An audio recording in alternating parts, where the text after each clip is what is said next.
Assalamualaikum warahmatullahi wabarakatuh. Kami dari kelompok 4 ingin mempresentasikan hasil kerja kelompok kami yang berjudul Neraca Modal, yang beranggotakan saya sendiri, Randy Tony Ferdiansyah dengan NIM akhir 0097, dan teman saya Deva Pramadana dengan NIM 000111.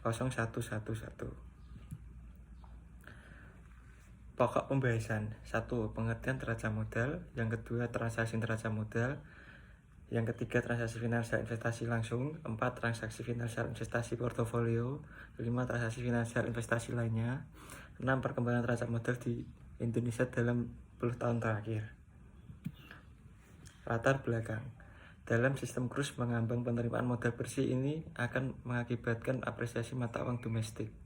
Selanjutnya, apresiasi akan menyebabkan perubahan harga relatif yang secara positif akan meningkatkan permintaan terhadap tradable good relatif terhadap non-tradable good, serta produksi non-tradable good relatif terdapat good yang pada akhirnya akan mengakibatkan potensi defisit neraca transaksi berjalan atau Wong dan Karansa 1299.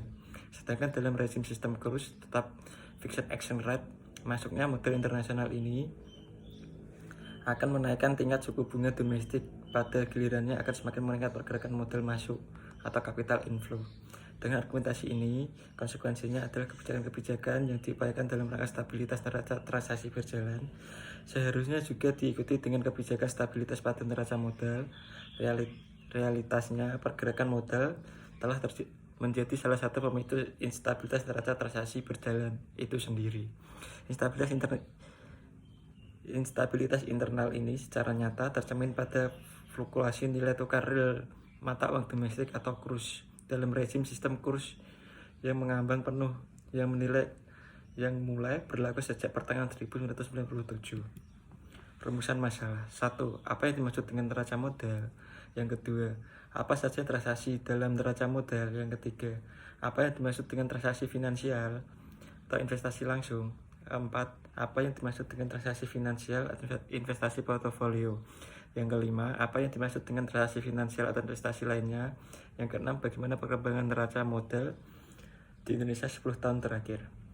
Tujuannya: 1. Untuk mengetahui maksud dari neraca modal. Yang kedua, untuk mengetahui transaksi dalam neraca modal. Yang ketiga, untuk mengetahui maksud dari transaksi finansial atau investasi langsung. Dan keempat, untuk mengetahui maksud dari transaksi finansial investasi portofolio. Untuk mengetahui maksud dari Yang kelima, untuk mengetahui maksud dari transaksi finansial atau investasi lainnya. Yang keenam, untuk mengetahui perkembangan neraca modal di Indonesia pada 10 tahun terakhir. Pengertian neraca modal: transaksi modal atau capital account adalah bagian dari neraca pembayaran selain transaksi berjalan, current account, dan transaksi keuangan financial account. Ini mencatat hasil bersih dari belanja modal dan transaksi pendapatan. Ini memiliki dua komponen utama, yaitu transfer modal dan aset non-keuangan non-produksi.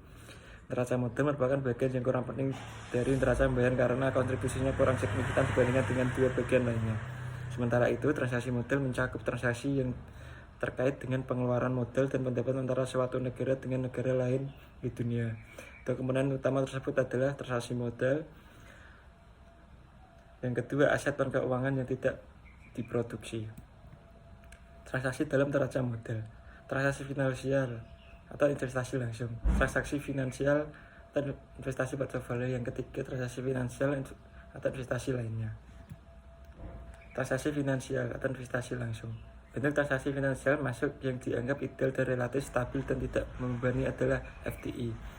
Namun, kedepannya inflow FDI dapat meningkatkan beban pembayaran profit transfer yang membebani transaksi berjalan, khususnya apabila tidak ditanamkan kembali di Indonesia.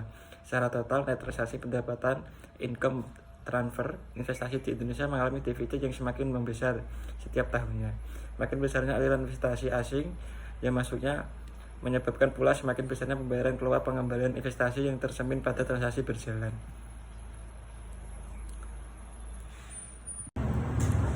Kemudian ada transaksi finansial investasi portofolio. Bentuk kedua yang muncul belakangan yang mulai terjadi secara signifikan sejak pertengahan tahun 1980-an sejalan dengan diluncurkannya kebijakan deregulasi adalah masuknya aliran investasi portofolio atau hot money. Hot money mempunyai kelebihan, yaitu dapat menutup CAD dalam jangka pendek, namun hot money memiliki potensi yang merugikan bagi negara penerima. Pada saat terjadi arus masuk akan menimbulkan tekanan apresiasi terhadap nilai tukar sehingga dapat mengganggu daya saing ekspor maupun impor. Untuk mengetahui hal tersebut, Bank Sentral perlu melakukan sterilis intervention, yaitu membeli dolar di pasar falas dan menyedot kembali akses likuiditas yang ditimbulkannya dengan surat berharga Bank Sentral. Hal ini dapat meningkatkan beban biaya operasi moneter. Kemudian ada transaksi finansial investasi lainnya. Bentuk ketiga yang lebih dipilih adalah investasi lainnya yang dikenal dengan nama pinjaman atau loan dari luar negeri.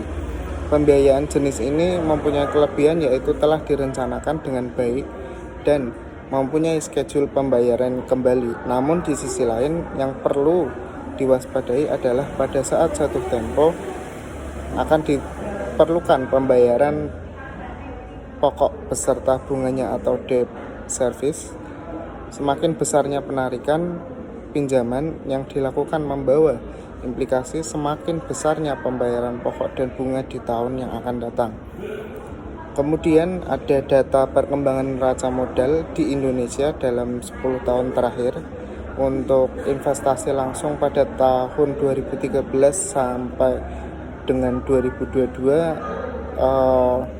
terjadi kenaikan dan penurunan. Kemudian begitu juga dengan investasi portofolio, dan untuk investasi lainnya dari 2013 hingga 2022 ini bernilai surplus dan defisit. Kemudian dari data di atas dapat disimpulkan bahwa investasi langsung, investasi portofolio, dan investasi lainnya mengalami fluktuasi di setiap tahunnya. Kemudian ada grafik perkembangan neraca modal di Indonesia dalam 10 tahun terakhir.